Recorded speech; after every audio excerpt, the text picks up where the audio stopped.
It's like you're trying to learn to fight by only watching fighting. So they can't become three-dimensional, groundwork, standing. You have to learn. You gotta have the coach tell you this is the fundamentals of jiu-jitsu, this is the fundamentals of striking. But if you say I'm going to learn fighting by just watching people fight, the first time you try to fight, you're going to get knocked out, right?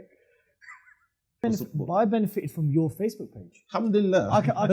I came to exposure to you by Facebook. Alhamdulillah. Well, but what I would say is that, let's go back to my original point, that unless parents regulate the use of these dumb phones that we give them too young, and then also if we have some way of guiding them back to having an attention span, do our young people even have the attention span to even sit through a class? Or do they even feel motivated to go sit in the class and learn about the proper aqidah, the proper fiqh? You know, that I understand that argument. I have 3 children.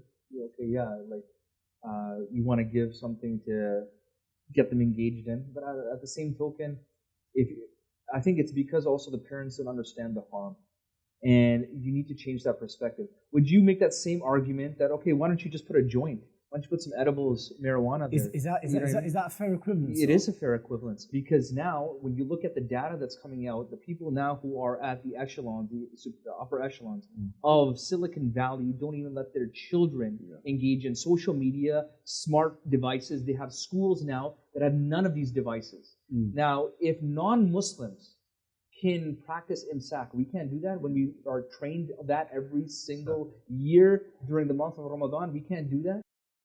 أشهد أن لا إله إلا الله. Assalamu alaikum, brothers and sisters. I pray you all well, inshallah, and welcome to NYM's Dawah Roundtable podcast. The format of today's podcast will be an interactive discussion between myself, the host, and our respective speakers, Mashayikh. And there will be moments of interaction with audience members. If you have any questions that you'd like to ask, please put your hand up, and inshallah we'll get the relevant speakers to respond. If you are shy and you don't want to ask questions, please inform one of the brothers or sisters and they can forward your respective questions to us. So I'll begin with the introductions. To my immediate left, we have Sheikh Dawud Walid, we have Brother Abdullah Andalusi, we have Sheikh Mohamed Yaffa, and we have my beloved Dr. Syed ibn Iqbal. Assalamu alaikum. Wa alaikum assalam.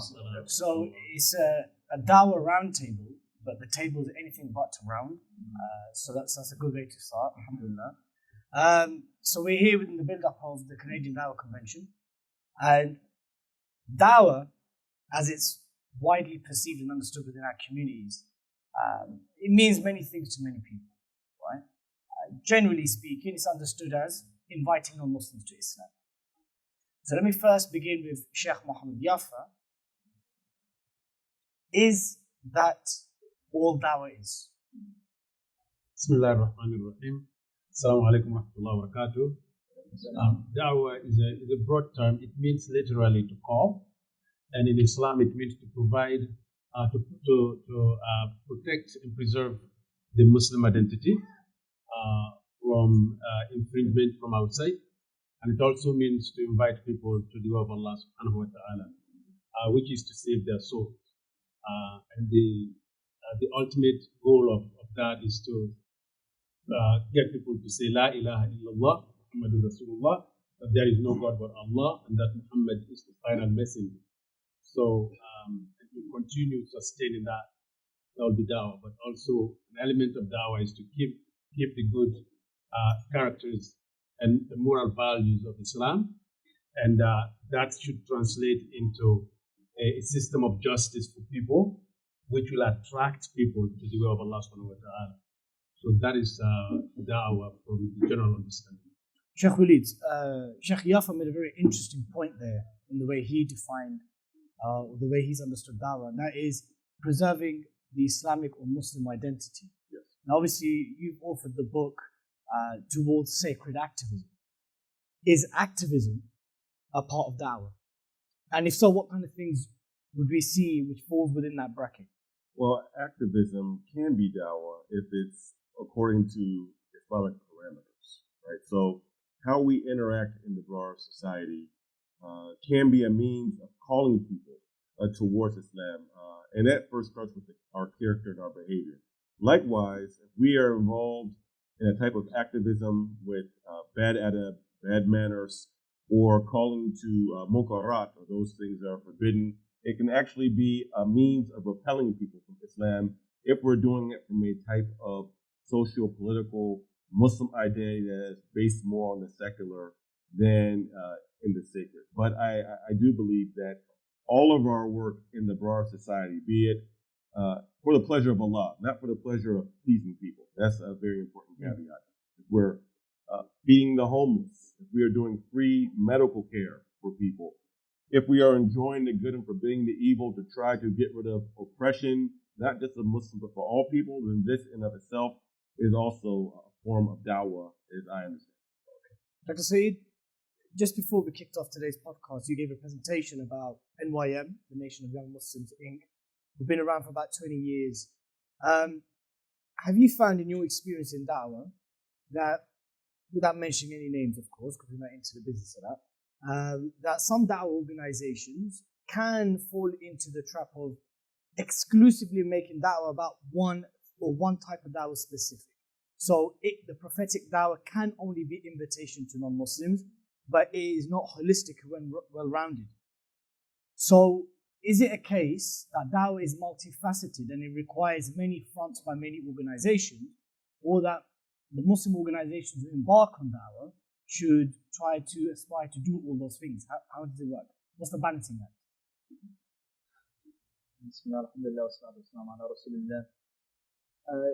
So when I'm thinking of dawah, obviously we can define it in like 1,000 different ways. It depends on how you slice it.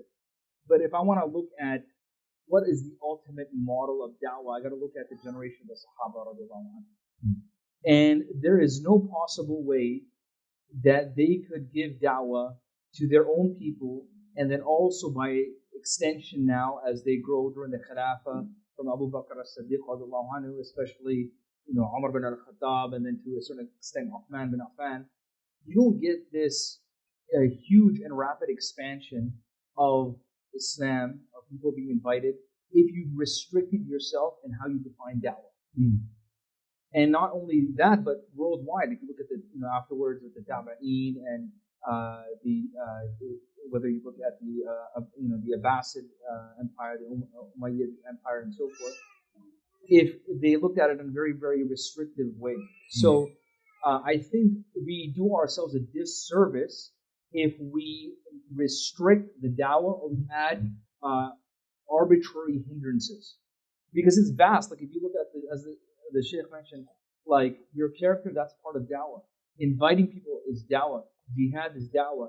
Business interaction is dawah. Giving the call, arguing with them in a way that is better, it's dawah. So it is a very comprehensive way. And then if you say, oh, this is the only way that I can give dawah, that's not true. Why do people? That's not the prophetic model, and that's not the model of the best generation that has been set as an example for us. So why do some groups, at least in the last 20 years, have put arbitrary hindrances and obstacles as to restricting the scope of dawah, especially in the West?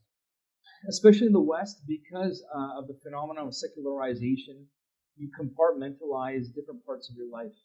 And I've seen that when you interact with many people, they have different parts of their life that they don't want to touch each other.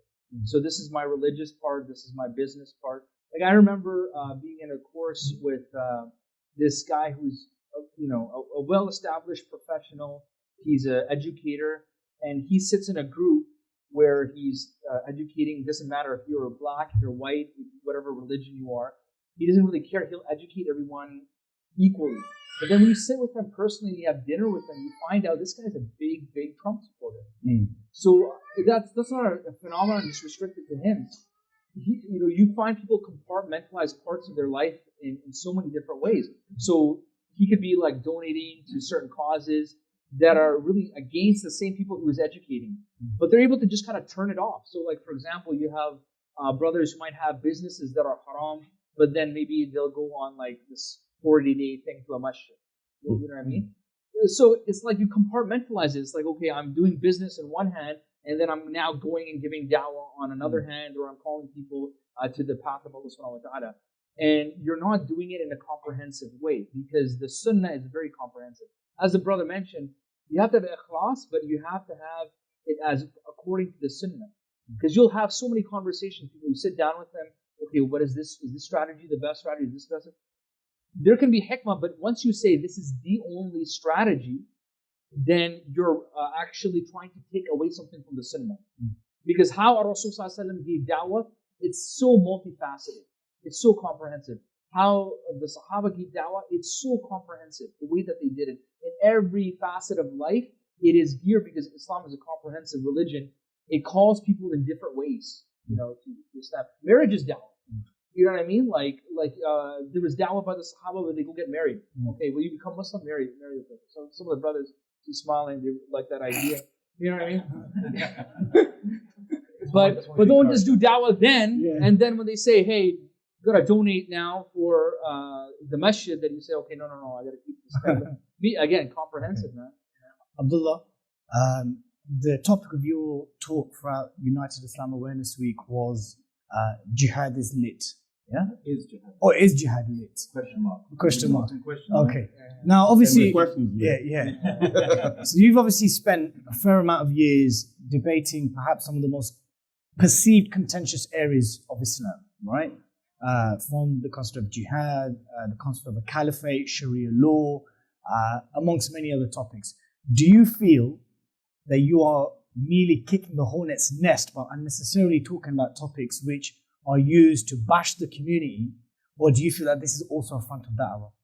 Okay, well, first and foremost, assalamu alaikum wa rahmatullahi Wa alaikum salam.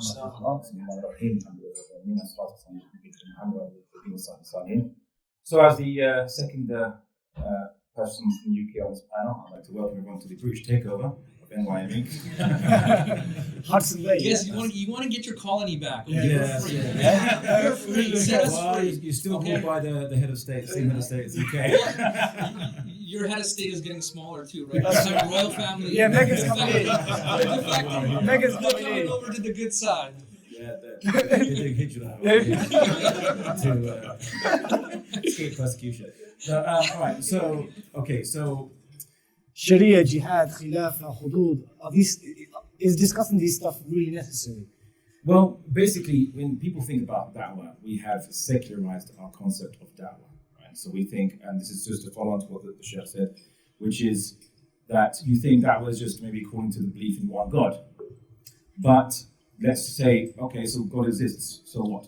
Right? Are we agnostics? Are we deists?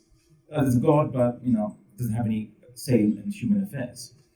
And if you just merely call people to one God alone, but you, in a way, quote unquote, silence him by not relating his words on other matters, then a silent God is really no God at all.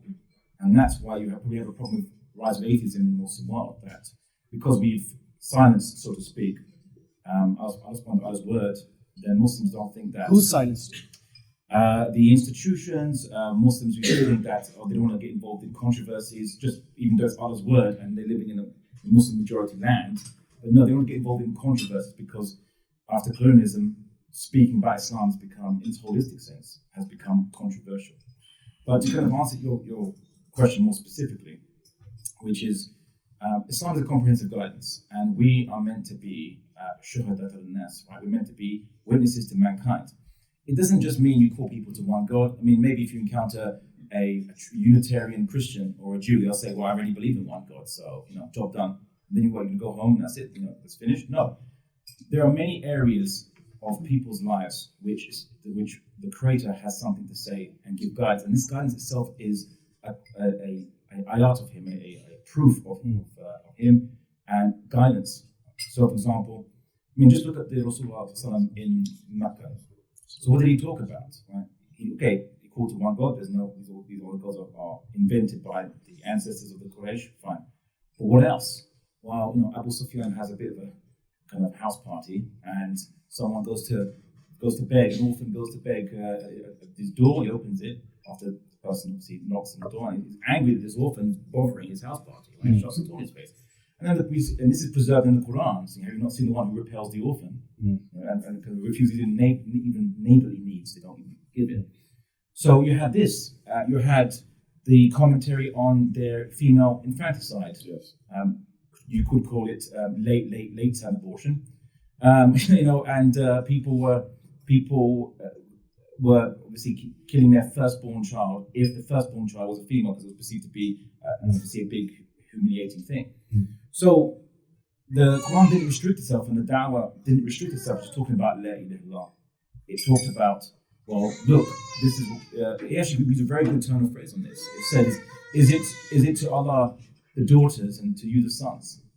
So so you ascribe to Allah 3 daughters, right? And He doesn't have any other son, just daughters, and that's okay. But for you think it's a big shame that you should have only daughters, or your firstborn be daughters. And it's pointing out the contradictions in their own way of life and their deen. So as Muslims, your da'wah isn't just calling to on one God. In essence, you almost could say that everything in Islam is Tawheed, because everything points to the Creator. Right? Even from the small things like abstaining from alcohol, not eating pork. Why are you doing this? It's because, well, I believe there's a purpose for mankind, and this purpose is basically to worship the Creator, making the central things. So everything is Tawheed in one sense. And so you can initiate your bearing witness in all kinds of matters, from the whole pro-life abortion debate to the debate on if people are talking about legalization of marijuana, you could simply point out, well, then why don't you legalize crack cocaine, because that harms people, and they say, well, no, that's a bit more serious. But if they agree to that premise that crack cocaine should be prohibited, say, okay, but what about the other drug that kills the most people, and either directly or indirectly through liver damage, or indirectly? Alcohol. Yeah, well, you got it, right? Alcohol, yeah, khamr, right? Well, khamr is a broad category, but this specific, wine and beer and spirits. Domestic abuse that comes from it, the rape and even sexual harassment that comes from it. Not just rape, but the kind of other forms of sexual violence, harassment, groping and touching, due to people being drunk. How do you even establish consent? And they say, well, if someone is drunk, they can't give consent, but if someone commits a crime while being drunk, you still punish them. Look at the contradiction in your way of life. Guess what? Islam has a simple solution. How about we preserve the intellect in all times and places? It's the only thing that keeps you from being an animal, right? Why are you getting rid of your intellect that inhibits you from doing the bad things? You need those inhibitions. So what you've just done there, if you speak to your average colleague at work about this, is you've done da'wah. What would your advice be to Muslims here today that are viewing this podcast live and those who are going to watch it online, when they are faced with questions about the Islamic Penal Code, the notion of a caliphate in light of ISIS's shenanigans, amongst many other issues that have been unfortunately bastardized as a result of the 9/11 and the war on terror? What's your advice to students and the youth who are naturally going to face these issues? Because everyone's talking about it except for Muslims. Well, as the Prophet Muhammad was narrated to have said, a man is upon the deen of his companions, or his companion. What this is actually a very kind of deep kind of teaching, because it doesn't just mean that you'll follow the deen of your companion, but one of you will follow the deen of the other one. So either your companion follows your deen, or you follow the deen of your companion, but basically at some point you're going to synchronize your deens, right? They're going to be the same. So either you're giving da'wah and defending Islam and representing it and showing it as a superior way of life, or the society that you're living in is giving da'wah to you and showing how it is a superior way of life. And then Muslims just fight a rearguard action where we say, well, Islam is like liberalism, it can be liberal. And then of course, when they think that they could preserve Muslims from becoming apostates or leaving Islam by convincing them that it's liberal, so that they don't have shubahat or doubts about your deen, it's liberal.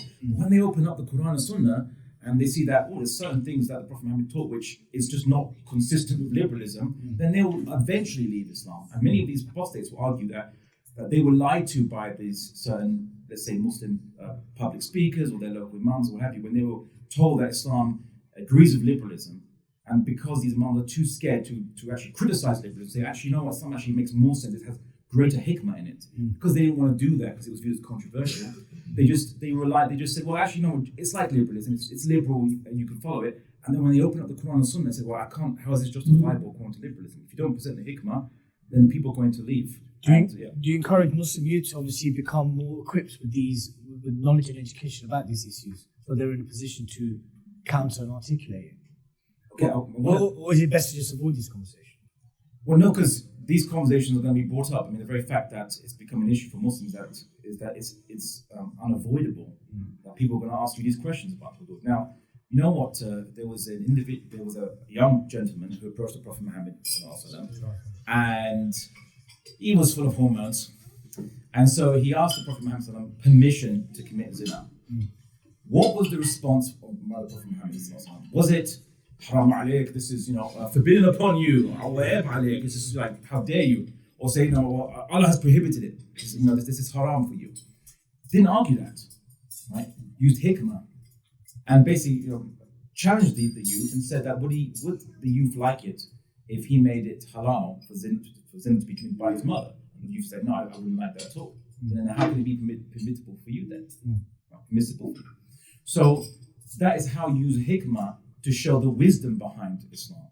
So don't just argue saying, well, the Quran says it and that settles it. Even though, yes, the source of all good and bad can only be defined by Allah's word, of course, but show the hikmah. And the Quran tells us we have to invite and call people using hikmah, using wisdom.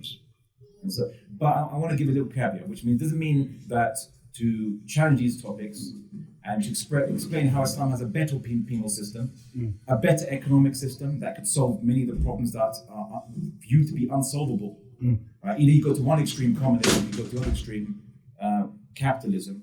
These things are viewed to be, these are the only two options. Well, you can present the third way, which is a very big dawah. I've actually known many people who revert to Islam purely being amazed at Islam having guidance for society. One of those people is myself. When the women's hijab was a bit of a mystery to me as a non-Muslim. I was thinking, why does Islam care about what people wear in public? Right? I mean, who you pray to and the rituals that you do, isn't that what religion is all about? But when I inquired, what is Islam trying to do with the hijab? And there was this TV series at the time called Ali McBeal. This is really old ancient history for some. But it was about a law firm. And in this law firm, you had the mixture of the genders, and even the bathroom was mixed. It was like a unisex bathroom. This was like before it became popular, the idea of unisex bathrooms. But the whole series was about the sexual tensions and frustrations of all the employees amongst mingling with each other. It's almost refuting the agreed societal norm, even though it was not intended to meant to produce comedy. Right? But comedy is about illustrating the absurd, right? That's what comedy is about. So when I saw Ali McBeal, I thought, what? SubhanAllah, Islam is trying to actually prevent or limit sexual tension in society. Because guess what? How about sex stays at home and society is for professional work and for engaging in just education and in societal issues. Right?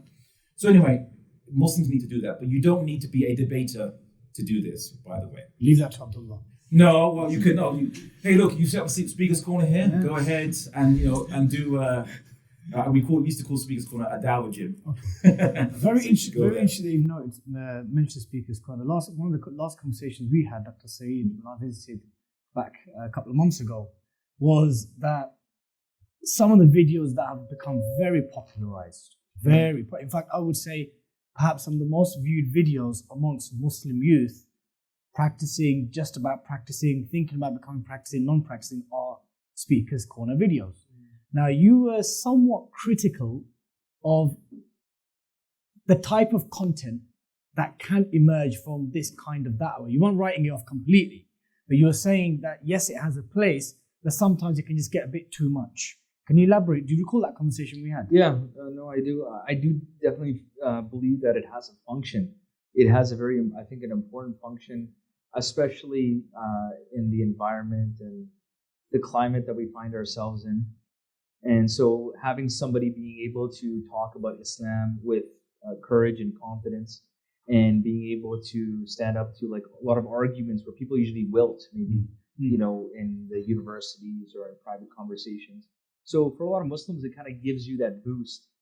But again, it's only one component of a person's development, or one component in terms of like the solutions for what's going to help revive or take the ummah or the community to the level that it needs to be at. When can it become problematic?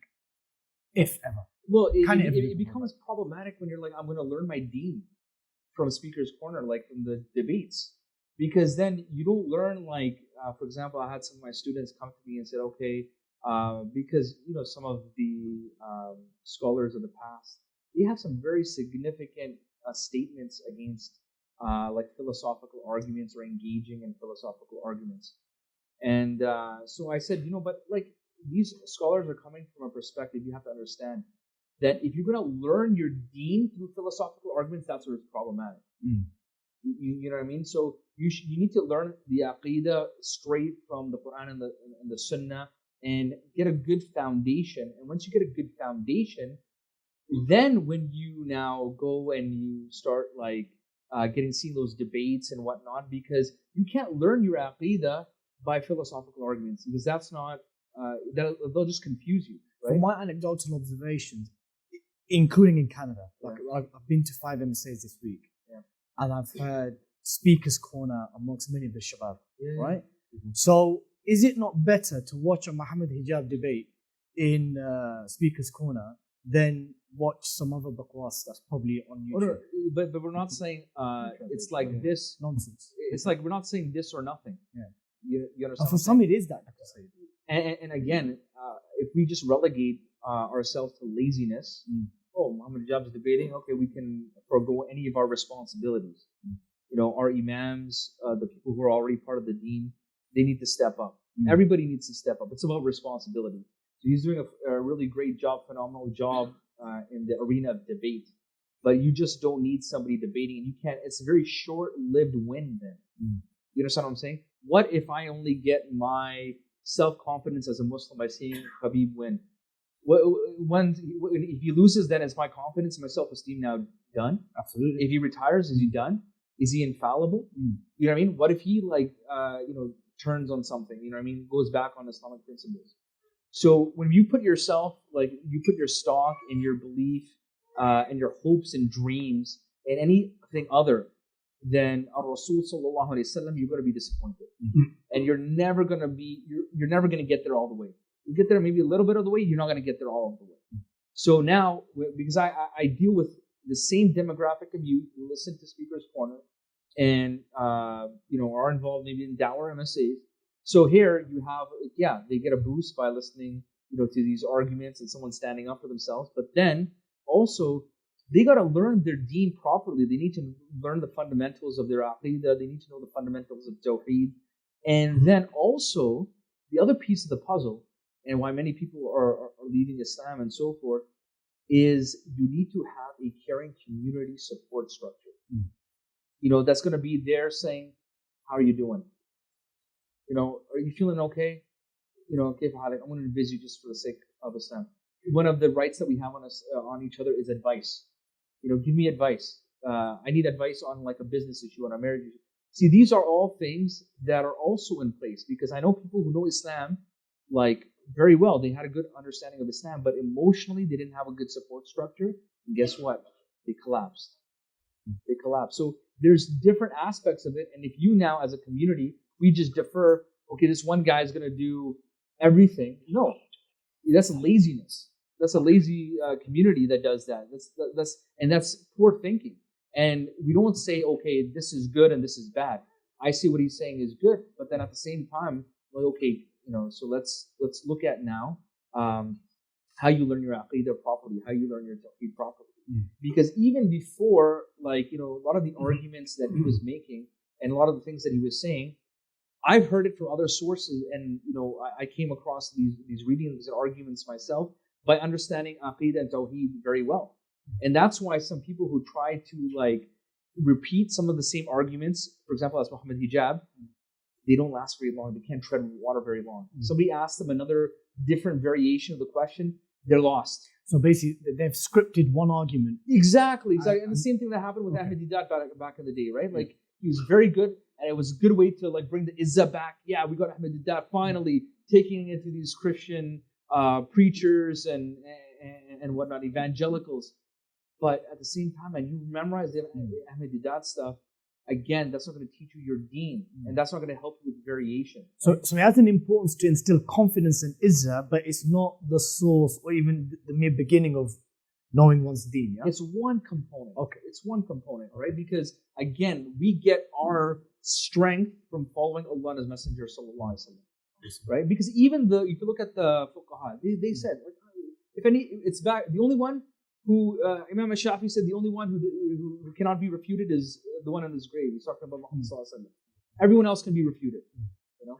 I'm going to open the floor up to the brothers and sisters who are here. After I ask one more question, so please, I will see some hands up in a couple of minutes. Sheikh Dawud. I just wanted to kind of add to that, I suppose, to clarify, perhaps from my own experience. Because we delved into the debate thing, yeah. Anyone that says, right, I want to start my education in Islam, right, let me open up YouTube and open up Speaker's Corner, that's very ill-advised. No, but do you understand why that happens? Do you understand that we have a growing culture of youth who perhaps don't want to go into the masjid, who, yes, for various reasons, they want to resort to YouTube. They may not even be praying. Dilly, I think neither him nor I are saying that we don't understand why that's happening, or even saying that's wrong. Okay, then what is it? But it's only one piece of the puzzle. It's only one step in the journey. And then if you're saying that in the masjid, we're not doing a good enough job of teaching people, then we got to get out of the masjid and get to the people somehow. But when after I newly converted to Islam, maybe for a few years anyway, and then I encountered speakers. This was back in the day when it wasn't so fiery, rambunctious. Possibly, I encountered Christians who started to say very confidently that the Quran has many mistakes in it and so on, which did initially give me shubahat. But then what happened next, which I really benefited from, I got curious. I wanted to find answers to these questions, so I went to books by scholars directly, and people who knew. As the Quran says, if you don't know, ask those who know, right? And as the Speaker's Corner, or just generally debating or discussing as a source of questions, to which then I could go and ask Islam, represented via the teachings in books and by scholars who know what they're talking about, actually helped me learn 1,000-fold. So that it had a benefit, but I agree with the Sheikh that if you're going to use it only, that's the only means you're going to learn, then that's incorrect. So you need to go to the respectable shiur here to study it, but also go to them and ask them the questions that you can't address when you're engaging in debates and things like that. It's like you're trying to learn to fight by only watching fighting. So it becomes three-dimensional, groundwork, standing. You have to learn, you got to have the coach tell you this is the fundamentals of jiu-jitsu, this is the fundamentals of striking. But if you say, I'm going to learn fighting by just watching people fight, the first time you try to fight, you're going to get knocked out, right? No, I just wanted to say, I think, I don't know how to advise the youth to go back to the source books, because you have to really get something that's comprehensive and learn it from cover to cover. Then you have a grounded knowledge in your deen and in your aqidah, right? But the conventional pursuit of knowledge doesn't always happen in that way. That's true, but that's what we have to. That's part of what our dawah has to be today. It's really to bring that. So people have to really be able to move for a moment, and even if you have a book by your bedside, every night you read a page or so, but you have to really to be educated in your deen and to know your aqidah very well. You have to read something from start to end. These snippets don't give you a comprehensive. I agree with everything that they've said, but I think practically speaking, most of our youth and our kids have these things, and these are capturing most of their attention. So you have an interesting word for Facebook. Tell us what it is. I call it fusuq book. Because from the hadith, sabab muslim fusuq, wiqitaluhu kufr. That to revile your Muslim brother or sister. This is fusuq. This is corruption. And we see a lot of fusuq on Facebook with almost every week drama of Muslims tearing each other down. But I benefited from your Facebook page. Alhamdulillah. I came to exposure to you by Facebook. Alhamdulillah. Well, but what I would say is that, let's go back to my original point, that unless parents regulate the use of these dumb phones, that we give them too young. And then also, if we have some way of guiding them back to having an attention span, do our young people even have the attention span to even sit through a class? Or do they even feel motivated to go sit in the class to learn about the proper aqidah, the proper fiqh, or to even learn about tazkiyah, which we don't even, Muslims, we many times we even leave off that third dimension of spiritual purification, because we can't have ethics without spiritual purification, right? So these phones are too accessible. They take up too much of our youth's attention. So when they go on their Facebook, the first thing that pops in their feed probably is one of these debates. Hopefully that's what the first thing that's popped up, and not something that's like lewd and lascivious and like out there. So I think this is a problem, but the macro issue of how do we deal with our youth being inundated by information outside of our control by these phones, this is a much greater challenge before we can even get them to sit for a class about learning the Aqidah, about Tahawi, or learning what Ibn Taymiyyah said about this or about that. I think it's a broader challenge. I've been facing this contention for a while, and that is we can't do anything about the phone, and I totally disagree with that. I think parents work and delay the time that I don't say that youth can't have the phones, but delay the time that they receive the phone, and we conduct classes. You can't get everybody, but you'll definitely get the ones that Allah subhanahu wa ta'ala will use in order to make the deen come back. Or if we just submit that, it is here to destroy us, I think that is giving into Sheikh, what you'll find is, at least this is quite prominent in the UK, right? The reason why children from very young age have smartphones and tablets and iPads and all that kind of stuff, right, is because parents are exhausted, they're knackered, they're busy, they're trying to cook food, and they're just exhausted. So one easy way to mitigate this is to stick a smartphone. It keeps them quiet for an hour or so. Stick on YouTube, and whilst they can just get the chores done. So how do you respond to that? We return back to since your dawah focuses a lot around the family structure. Yeah, we put dunya in perspective. Okay. Because if your children at age 1 or less have to be in the daycare, you and your wife and everybody else is working for dunya and returning, and not only for your needs but also for extracurricular positions, and that way you have to put your child in front of somebody you will not allow in your own house to parent for you, right? So just so that you can amass something. I think we need really to check ourselves and see what are we doing, because it really has to start from the house and then the community. No, but there are cases. Can I comment on that? Because that I understand that argument. I have 3 children. Okay, yeah, you want to give something to get them engaged in, but at the same token, I think it's because also the parents don't understand the harm, and you need to change that perspective. Would you make that same argument that, okay, why don't you just put a joint? Why don't you put some edibles, marijuana there? Is that a fair equivalence? It is a fair equivalence, because now when you look at the data that's coming out, the people now who are at the echelons, the upper echelons of Silicon Valley don't even let their children engage in social media, smart devices. They have schools now that have none of these devices. Now, if non-Muslims can practice imsak, we can't do that when we are trained that every single year during the month of Ramadan. We can't do that.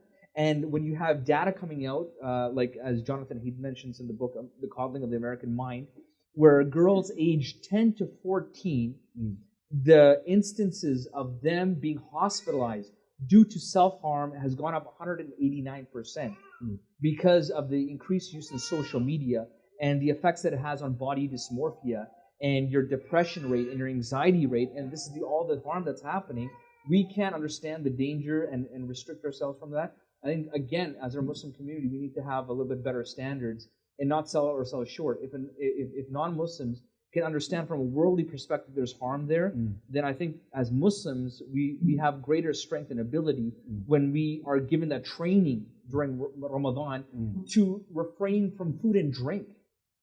From food and drink, we're given that training. So, I think we have to change that paradigm. It's not easy, and it's not the easy way. But I say it's part of the problem because we're giving these phones to youth who aren't even mukallaf to even it be obligatory for them to fast.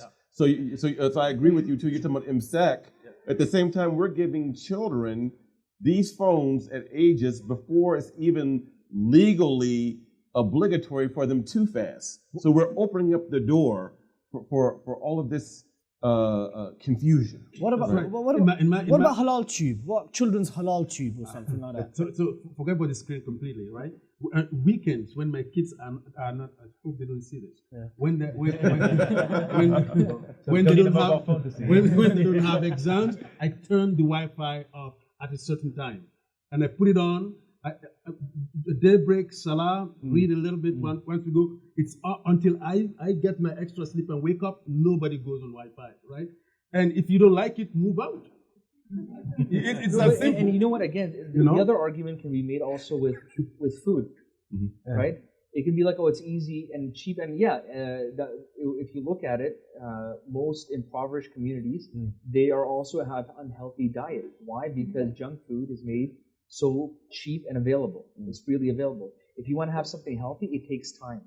So as parents, many parents, even if they're not, wealthy, they understand that now. They're getting it now. They understand the dangers. Okay, it's going to take me longer to prepare this meal, but it's still going to save my kid from all sorts of diseases and ailments by me putting in this microwave dinner. People are getting that.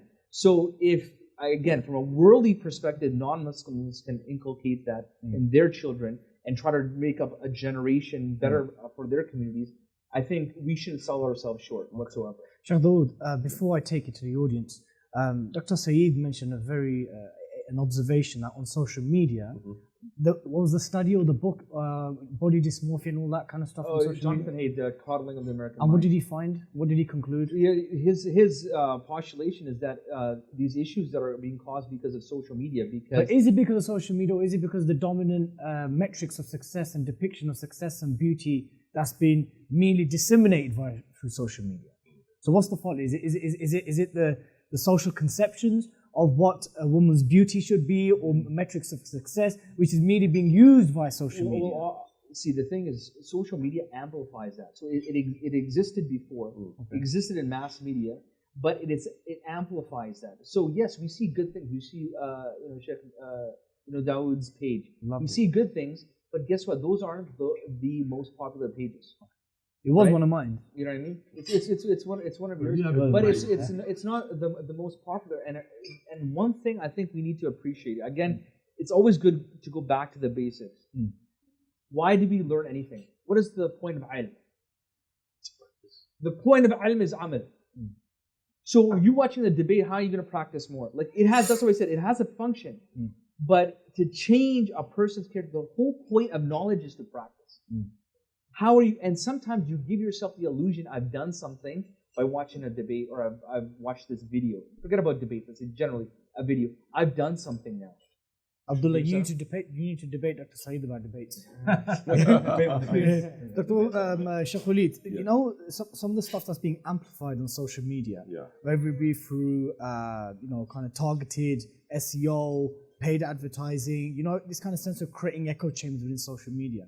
You said a question was asked to you twice this week about why can't Muslim women marry Jewish and Christian men like Muslim men can marry Jewish and Christian women. And you said this is a symptom of an overarching problem or usurpation of feminist liberal ideas as affected the mindset of our shabab, especially our sisters. Can you elaborate on that, please? Yeah, most definitely. And going back even to social media, what Saeed said is that when you look at the platforms and who is being popularized in the Muslim community, a lot of them are bringing forth these secular liberal ideas based upon feminism. One of the bigger platforms, actually, which he talked about, is not even funded by Muslims, right? So we literally have influences of people outside of our community that have helped fund and prop up certain voices. And I'm not going to mention any out of ADAP. I kind of gave away one of them just by mentioning the online platform. But have introduced these ideas, and these are people, for the most part, who didn't have any grassroots appeal in the Muslim community. They were amplified and became influencers through social media.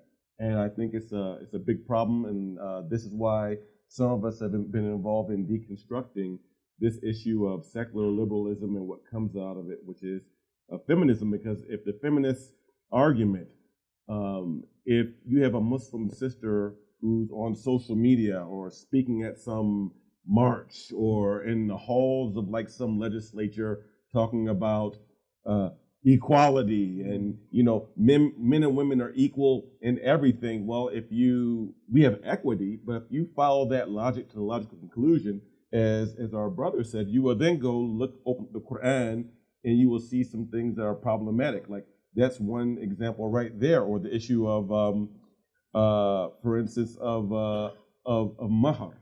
I heard one twisted comment about that, said that, oh, mahar is a system of patriarchy that is used to control women's bodies because it's like it's buying women. Like you can hear all types of stuff, but men don't get paid mahar, right? So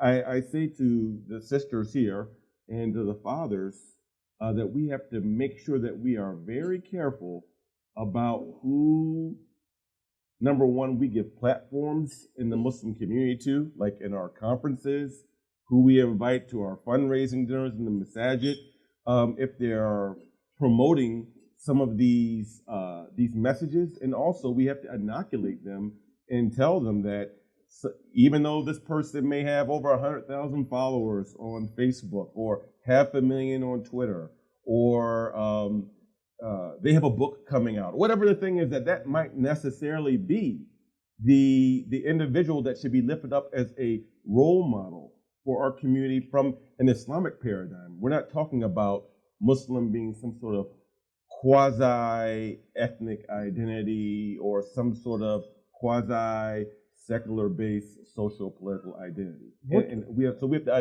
I believe in inoculation. Hey, but what do you do when some of these figures, and some of them, there's a spectrum, from politicians to activists to academics, there's a spectrum. Some are well-meaning, some I would even go as far as to have sinister agendas. But what do you do when they talk about noble and laudable things such as pro-Palestine activism, combating Islamophobia, anti-racism, that, you know, because X community is shoulder to shoulder with us, so therefore we should protect their agency and their rights and endorse their...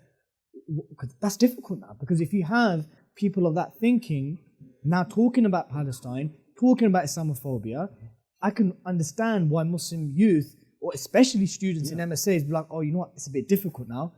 They've scratched mines, I'm going to scratch theirs. It's that kind of expectation. What would you advise against that? Well, there's a number of things. First of all, when we see people like this in the community, we should make dua for them and dua for us, that Allah guides them.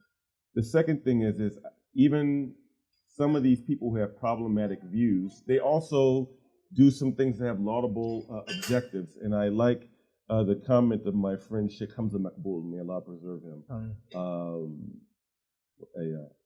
a South Asian Maliki, a real South Asian Maliki. They exist? Yeah, he's South Asian Malikis exist? He's in Cleveland now. Okay. He's with Chicagoland. He said that we shouldn't treat our brothers and sisters, or sisters and brothers who are involved in this, like a tissue that we blow snot in and throw it out. Like, no, like people, we shouldn't cancel people and say they're irredeemable, right? So those who are able to give them nasiha, and I try to approach people, unless they prove me otherwise, with husnul dhan. And one of my teachers told me this about almost 20 years ago. He said, Dawud, remember, you can be sincere and be sincerely wrong. So I think that many of these people, they are sincere and just sincerely wrong. But so we have to give them nasiha, and we can point towards even those things are allowable. And when they receive death threats, I know, like, and I'll just say her name, Ilhan Omar. She received death threats, and we should, even if we disagree with 3 or 4 of her positions, we don't want to see our sister harmed. It's our sister. We should pray that she's protected. And any Muslim who has the capability of helping in her physical protection, that she's guarded from harm, none of us should ever see her harmed. Right? So, but the thing is, going back to my original point, we still have to publicly correct those positions that they hold.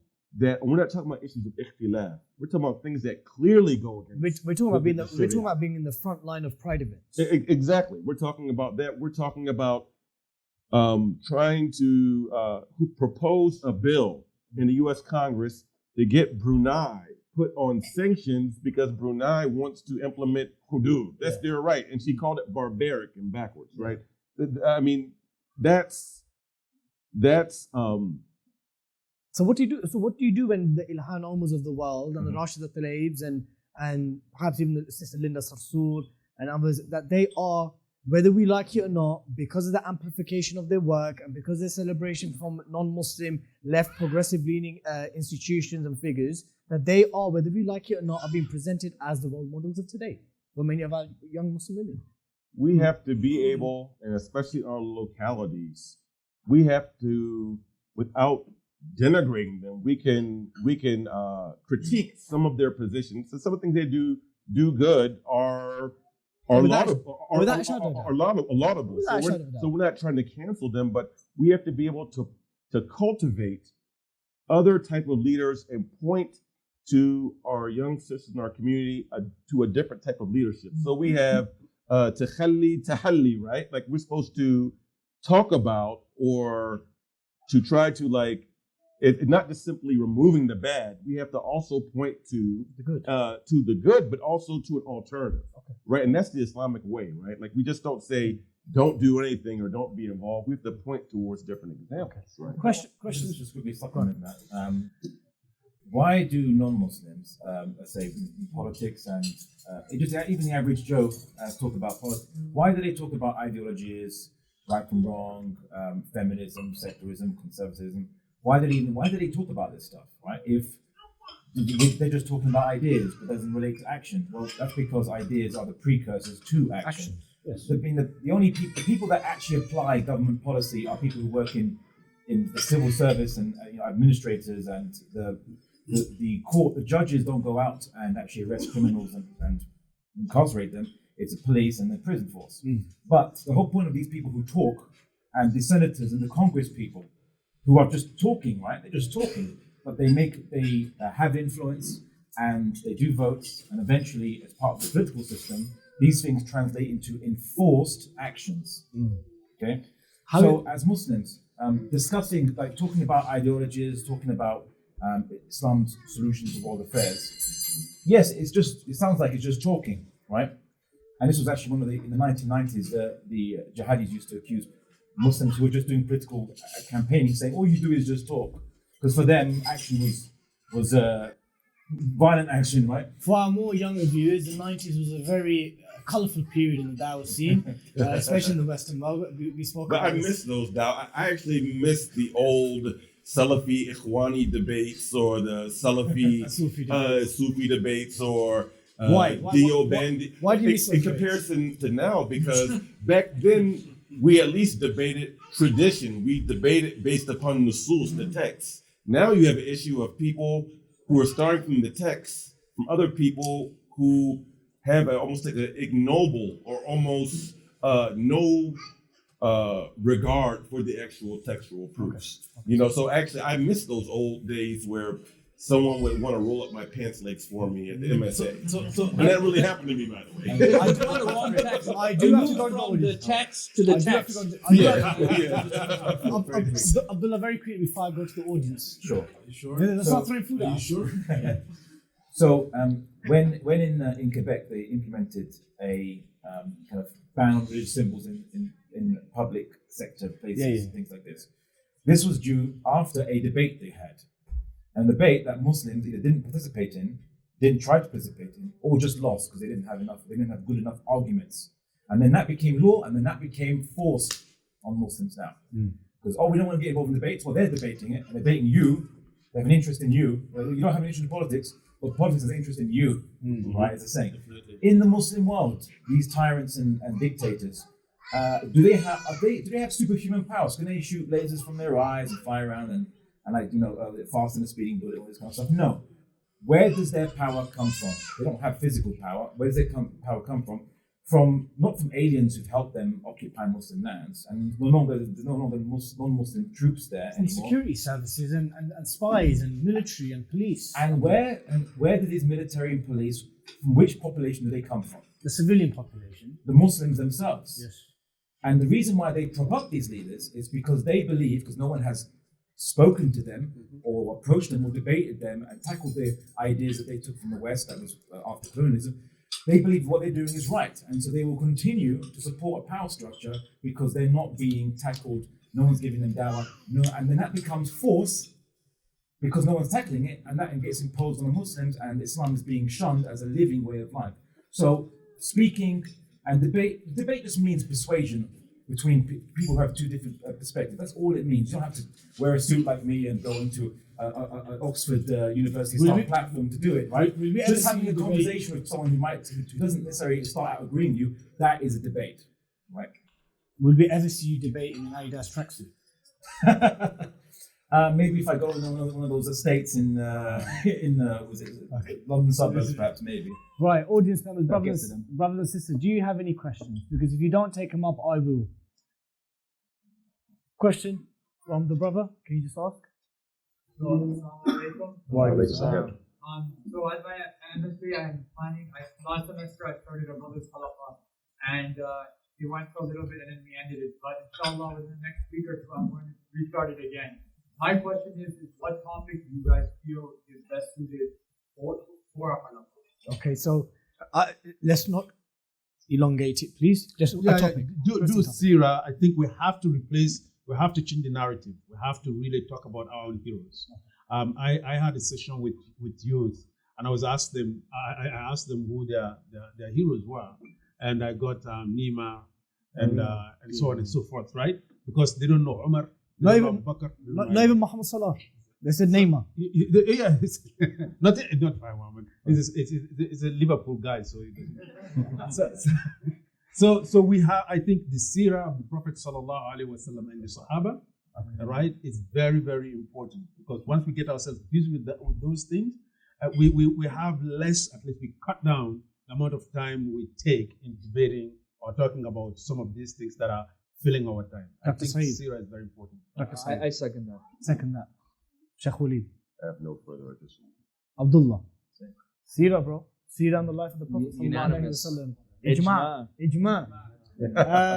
Any other questions? I'm going to take two more from the audience. Brother Khuzaimah was an Arsenal fan. Good Lord. Come on. You're taking a dig at Arsenal? Oh, of course. Assalamu alaikum First of all, Jazakallahu khair to all of you for the amazing, not so round talk, table talk. So, I want to bring it back to the topic of debate that you guys were having. And I agree with what Dr. Syed said and Abdullah Andalusi and Sheikh Walid has said. But I believe, or if you ask me, that a lot of the university students face questions that are thrown at them or bombarded them with different ideologies. So when it comes to debate, and it's one of the most common things that are happening now, do you think that the students are going towards the debates as a first source for knowledge, or is it more like a way to come up with an answer to questions that they don't have? Like, I know that I watch debates myself. I've seen Abdullah Andalusi's debate, as well as Mohamed Yaffa that came up, Hamza. I've seen many debates, and I go towards debates mainly because, not as I want to learn, but because there's two sides in debates. To deal with real contention. Yeah, there's winning and losing. Yeah. So it's kind of like you get this high that you answer someone's question, but at the same time, it goes up, you build your ego, or not confidence, definitely ego, because you just want to say, like, you know what, I proved you wrong in that sense. Okay. So what Brother Khuzaimah has posited to the speakers is that, do you all appreciate at least that the reason why perhaps a high number of Muslim students in MSA, and I've observed this in my 2 visits to Canada, that it's not that they're seeking the ilm of the deen from these videos, it's that they're actually dealing with some of these questions and contentions on campus. And therefore, that's why they resort to this video. Is that was the observation you made? Okay. So I will weigh in a little bit. I think when we talk to this audience that's here, I know other people are watching, right? We really want to lift the bar a little bit.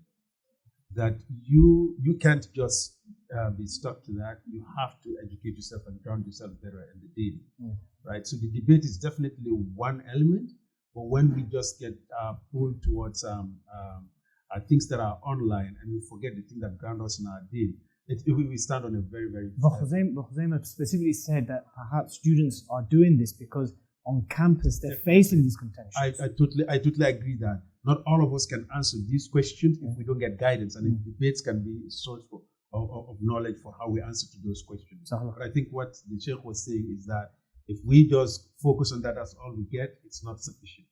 One more question I'm going to take from the audience. The brother back there. So actually, I was just thinking something. I wrote an article many years ago. It was very small, just with 2 paragraphs. Can we find it anywhere? On my website. It's just my name.com. But anyway, unimaginative. So basically, I just asked a very simple question. There's a title of it. Why can't Muslims multitask? Right? It seems like, we either do this or we do that, or we can't do something at the same time. No, it has to be only one thing or this thing. Why can't Muslims learn it from scholars, learn it from books, and at the same time, radical suggestion, but also, when you're instead of watching, Netflix or what have you, on your downtime, all right, why don't you actually just go then you can watch maybe some YouTube videos and debates or read up over debates or what have you, right? Why can't you just do all that simultaneously? Why is it only one or the other? Because we're all saying the same thing. Because not everyone's Abdullah, that's why. That's why. Because multitasking for some is a difficult task. And again, see, the thing is that the brother was very honest, and I like that because he's revealing from yourself, like, I feel good that I've won. You know what I mean? I was able to win, and the other person, they've lost. So again, you gotta look to yourself, and there's a benefit for it. But is it just about you winning that argument? Is that the purpose? Or is the purpose of you trying to bring that person to the truth? Because guess what? That requires something else. That might require patience. That might require istiqamah. That might require you, as the Shaykh mentioned, something, tazkiyah. Making dua. How many people you debate and then afterwards you make dua and sajda for that person, for their guidance, or you make dua as Rasul sallallahu alaihi wasallam made for Umar bin al-Khattab radiyallahu anhu. No.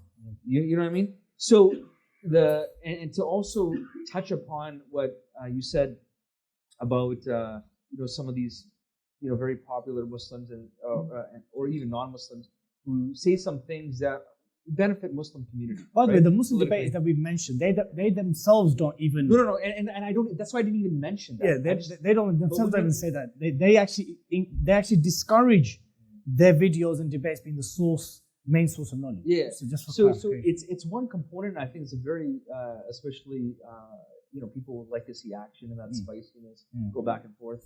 But again, I felt good. Our value. See, that's the problem. Human nature, and I see this with Muslims all the time. Our value very rarely comes from Allah subhanahu wa ta'ala, and it leans towards getting our value from other people. So when you see somebody with a lot of light, the spotlight is on them, okay? The attention is on them. You want to get some of that light. Oh, look at what they said about Muslims. That's why, it was like almost like an Eid when, what's his name? Ben Affleck was defending Muslims on real time, right? It was like, oh man, like this guy, like this star. And you're too happy, man. You're too happy. Our value needs to be, and this is the process. When we talk about the future of the Muslim community, we don't talk about maintaining status quo and say this is how it is and this is how it should stay. What we talk about is where we want to take the community. And no one is going to take the community in a better direction than Allah and His Messenger sallallahu alaihi wasallam. No one's going to take our community to a better direction. So our value, what we feel good about ourselves, should come from Allah subhanahu wa ta'ala. If you're able to do that, if you're able to go through that process, that makes you firm. That makes you strong.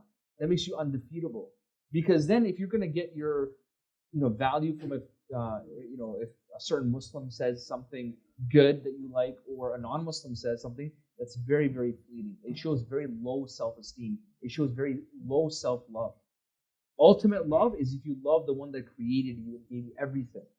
See, going through that process makes the individual stronger, and you can stand up to anything. And yes, then you can debate, but then you can stand firm through anything, through many things. I want to take one final question from the brother behind. And sisters, by the way, I've not seen no hands up, so if you do want to ask something, please don't shy away. Oh. The question I have is about Dawah. So when let's say you give a Dawah, somebody becomes a Muslim, what are the next steps? Where are the channels to guide them through to the next step? Should we not be making or building those channels? So my question is, what are we doing here? Sheikh Dawood, support networks and support structures for new Muslims. Once you've given someone da'wah, they've accepted Islam with the permission of Allah, they're left alone. How important is providing that support? Well, I can speak to you about a local issue in Michigan, Detroit area, because what we saw for many years is someone comes to the masjid after Salat al-Jum'ah or it comes to something, and they're giving shahada, and everyone's like, Takbir, Allahu Akbar. Everyone's so happy, right? And then next thing you know, some people shake his hand or shake her hand or hug, and mashallah, you're Muslim. And then next thing you know, you don't see most of these people, you don't see them again in the masjid. Why? Because they weren't given support. Why? Because they go back to their families and tell them they become Muslim. Sometimes people are disowned, kicked out of their homes. Sisters put on a hijab. Sometimes they're threatened to lose their jobs. So the social structure is not there. So what was started that the community actually invested a significant amount of money in an organization called the Muslim Enrichment Project, MEP. There's a website. One of my mentors is a director that is specifically geared for an organization for nothing but convert care, starting from education, socialization opportunities, helping and assisting people even when it's time to even go to Hajj. And the final step is that even when they're ready and to help find them a potential mate. And I don't mean like, and I give this a sincere advice for the community, especially for you brothers. Don't see a sister that comes to the MSA or comes to the masjid and declares shahada, and then 45 minutes later or the next day you want to like jump on her like she's like fresh meat to ask her to marry you. Yeah. I'm serious. The thirst is real. Yeah, the thirst is real. And don't obey your thirst, like how Sprite commercial says. Don't obey your thirst. Don't be too thirsty, right? But like, let the person get their competence and learn something about the deen, right? But again, there has to be holistic, and our beloved doctor has mentioned this, that we look at the issue of dawah, even when those first come in, convert retention, it has to be holistic. It's not. It's beyond just teaching them salah and tell, oh, you're Muslim now, go make ghusl, and this is how you do it, and then you can't leave the masjid until you learn salah. Because I remember that back in the 90s, that'd be something too, where someone declares Islam and they don't want them to leave until they like memorized how to make salah. Like, no, like, calm down. Sheikh Yaffa, 3 very practical, realistic steps that you can advise Muslim communities, institutions, masajid with regards to supporting new Muslims. So one is educational programs have to be within the community, sustainable. Salah, Quran, these kind of things. Yes, and to answer to their question, we have to give them a Muslim company and invite them to our homes. Okay. Yes. Right? Those are the only 2 that come to mind, and they're very important because I have seen the ones that got those support within our communities stay. Right? The ones that miss those, usually they stay, and sometimes the potential for them to stay becomes less. So learning has to be there, and they have to really experience how Muslim communities live. Financial support, if they have any need. Okay. That's just a catchphrase, perhaps. Go on, I love catchphrases. Yeah. You know that the game saying, show. That saying to the criminals, like, if you can't do the time, don't do the crime. Right? Yeah. So if you can't invest the time, then don't change their mind. Okay. So here, my catchphrase. Here's something. You like this one. I like it. Don't do that one if you can't take care of the one. This brother, I met him in Europe. He said he went to Gambia. He was from Sierra Leone, and war happened there. He went as a refugee in Gambia, and that's where he became Muslim. He was from a Christian background. So in West Africa, if you become Muslim, to go around with the hat and they collect money for you and give it to you, right? That's beautiful. So it's when I went, I got that. I was so happy, right? For Friday. So the next Juma, I went to another masjid and took Shahada again. Before I bring the podcast to a close, I will open the floor to our sisters. Are there any questions you would like to ask any of the speakers? No. Then I will selfishly take the question on behalf of the sisters, right? I'm going to conclude today's podcast on a topic and a subject and an area of da'wah which I find very important, not spoken as much as it should, and that is state of the ummah and Muslim unity. And I'm going to break this up to 4 quick sub-questions, and I really ask you all to try to keep it short and concise as I bring the podcast to a close. I believe one of the greatest obstacles to the situation of the Muslim Ummah as we find it today, especially in the Muslim world, wars, invasions, occupation, concentration camps, all kinds of madness, is down to a crisis in leadership. What are your views on the role of leadership in da'wah and the revival of Islam? A body without a head is dead. So it may sound novel in these times. We don't need any real leadership. Every single person is a leader. That's true for your salawatul nafila, right? Like you all lead yourself, but in order to have any sort of movement, there has to be organization. And for any organization, there has to be leadership. So in order for Muslim unity, there has to be a call towards Muslim unity. And I was actually just having this conversation with someone a couple of days ago, just to be brief, where a friend of mine is a sheikh, and he was posting something online, and there were people from the Indian subcontinent that started having a debate, and many of them from India, and they were debating Brevelis and Deobandis, right, and what's going on. They were having a debate. I'm like, in India right now, the Modi government doesn't care about your madhab, right? This masjid has been raised. Muslims can't come into the country. They're occupying Kashmir. We know there's some problems and some issues, but where's the leadership to say, time out for these shenanigans? No matter what your minhaj is or your madhab, the Muslims in India are being humiliated at the hands of this 21st century Modi Hitler, right? So like, these are the voices that need to be in communities that call towards unity instead of sitting back and just allowing the status quo, because it's really madness.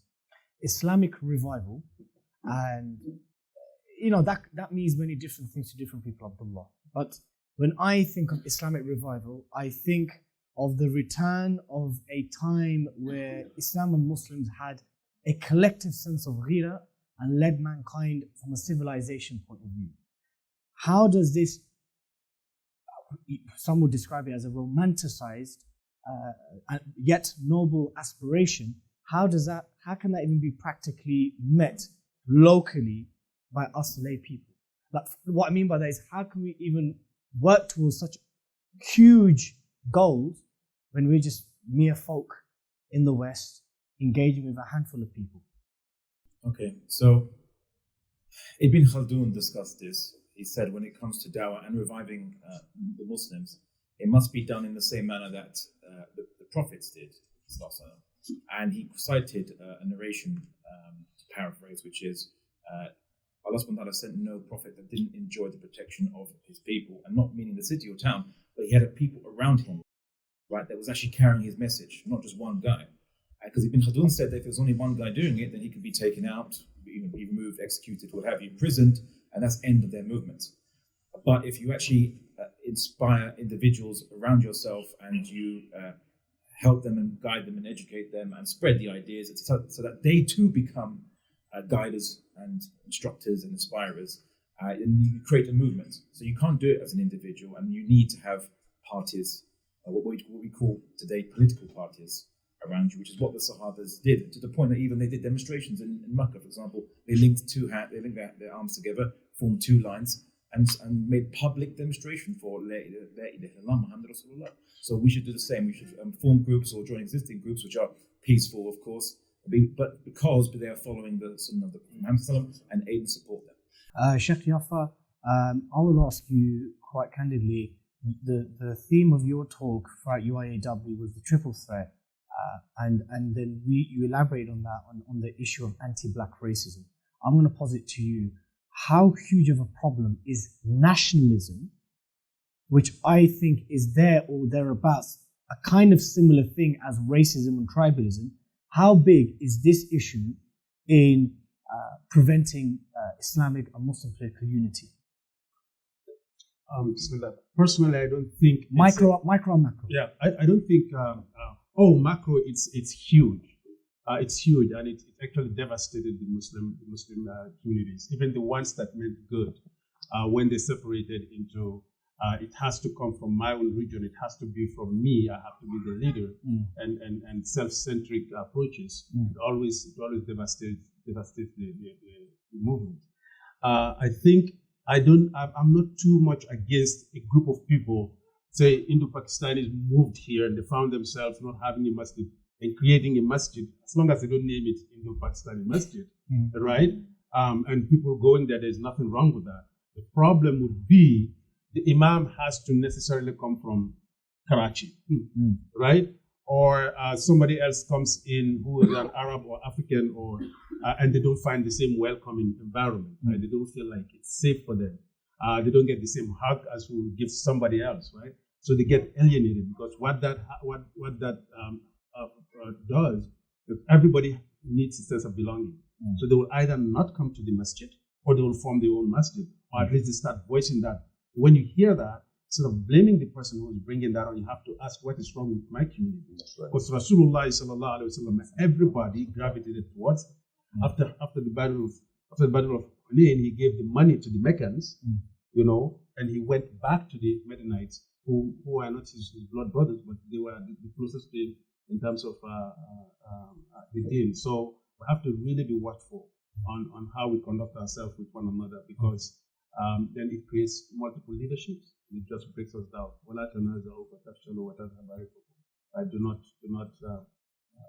Do not get into collision, then you will fail, and then your power will go. Dr. Syed, some words of inspiration and hope from you, please, to finish this podcast. In light of immense attempts by very, very powerful institutions, entire states, to maintain, preserve, and exacerbate the disunity of the Muslim Ummah, both on a local level between communities in the West and entire states in the Muslim world. How important is unity in Dawah, and how do we overcome, or at least begin to even overcome, these greater plans for this noble Ummah? SubhanAllah, are you familiar with 80s training montages? I was born in 88. Okay, so yeah. So the training montages for a Rocky movie. Okay. Okay. So the problem is we have this picture in our minds. Okay, we want to reach this level of izzah. We want to reach this level of our community, not with a boot on our throats. So we have this, as you mentioned before, this romanticized picture. But we think to get to it, it's going to be like this 80s montage. That it's going to be exciting, the training is going to be exciting, it's going to be a few jump rope, and it's going to be a little bit boxing, and then you're going to go, fight the heavyweight title, and it's going to be a crazy match, and you're going to raise your hand. And we're so in love with that scene of getting that trophy at the end and getting that victory. We need to fall in love not with the end, but with the process. Because guess what? Sometimes it's boring. Training, if you've ever trained, it's hard. Training is boring and hard. If you train consistently, if you work on something consistently, sometimes trying to memorize, whether you're trying to memorize hadith or Quran, whatever, you're trying to better yourself in your studies, it's not like an exciting thing. It's boring. So you have to fall in love with the process, not with the end result. That's the problem. We get disheartened very, very quickly because we're not loved in the process. But Allah subhanahu wa ta'ala, all He tells us is about the process. وَجَاهَدُوا بِأَمْوَالِكُمْ وَأَنفُسِكُمْ فِي سَبِيلِ اللَّهِ. Be in love with that, struggling for the sake of Allah subhanahu wa ta'ala. And then when you're in love with the process, every moment, whether it's boring, whether it's exciting, whether it's controversial, whether it's not controversial, you will be steadfast. But when we're looking at the process, if we're looking just at the end goal, I did all this work for a year, 2 years, very few people became Muslim, we weren't able to get unity.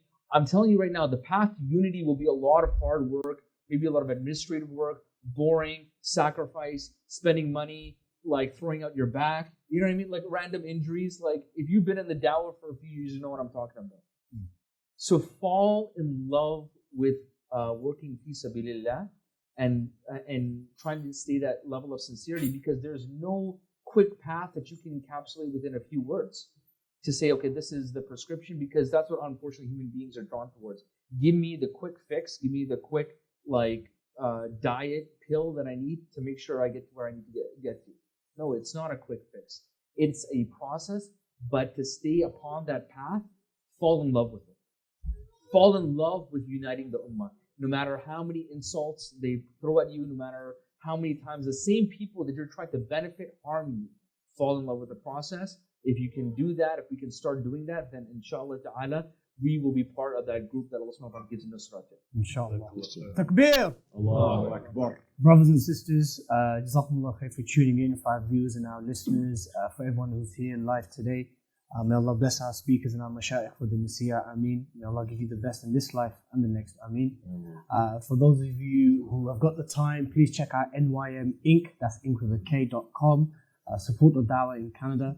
And until next time, and I hope there is a next time. Assalamu alaikum wa rahmatullahi wa barakatuh.